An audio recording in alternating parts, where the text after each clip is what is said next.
واه تازه نوې یو په زړه پورې خبر د افغانستان ملي لوبډلې تجربه لرونکي آلراونډر محمد نبي عیسی خیل د شاهد افریدي ریکارډ مات او ویرات کوهلي سره یې مساوي کړ.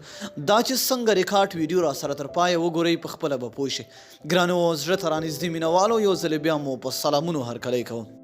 د افغانستان ملي لوبډلې تجربه لرونکي آلراونډر محمد نبي چې په نړیوالو شلوریزو لوبو کې د ډیرو غوره لوبغاړي جایزه ریکارډ درلود، اوس ورسره په دغه ریکارډ کې د هند کرکټ ملي لوبډلې لوبډل مشر او مخکښ توپوهونکی ویرات کوهلي هم مساوي شو. تر دې مخکې د پاکستان کرکټ ملي لوبډلې آلراونډر شاهد افریدي د 11 غوره لوبغاړي جایزه ریکارډ درلود چې په روان کال کې محمد نبي د هغه دغه ریکارډ مات کړ او په نړیوالو شلوریزو لوبو کې 12 ځلې د غوره لوبغاړي جایزه ترلاسه کړه او دغه ریکارډ یې په خپل نوم کړ.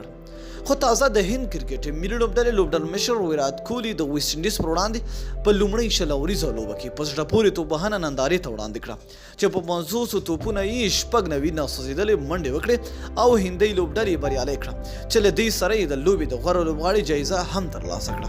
په یاده لوبه کې د غوره لوبغاړي جایزې ترلاسه کولو سره د ویرات کوهلي په شلوریزو لوبو کې د غوره لوبغاړي 12 جایزې واخیستې او له دې سره یې محمد نبي سره دغه ریکارډ مساوي کړ. افغانستان په نږدې وخت کې نورې کومې نړیوالې شلوریزې سیالۍ نه لري او هند بیا له ویسټ انډیز سره 2 نورې شلوریزې سیالۍ هم ترسره کوي چې ډېر احتمال شته که چېرته ویرات کوهلي په بله کومه لوبه کې ښه لوبه نندارې ته وړاندې کړي او د غوره لوبغاړي جایزه واخلي نو ښایي د محمد نبي ریکارډ هم مات کړي. د یادولو ده چې د افغانستان محمد شهزاد د ویسټ انډیز کریس ګیل د استرالیا شین واټسن او د پاکستان محمد حفیظ په شلوریزو لوبو کې 9 ځلې د غوره لوبغاړي جایزه ترلاسه کړې دي. نو ډېره مینه او مننه چې ویډیو مو راسره تر پایه ولیدله. تر بیا بلې ویډیو د الله په امان.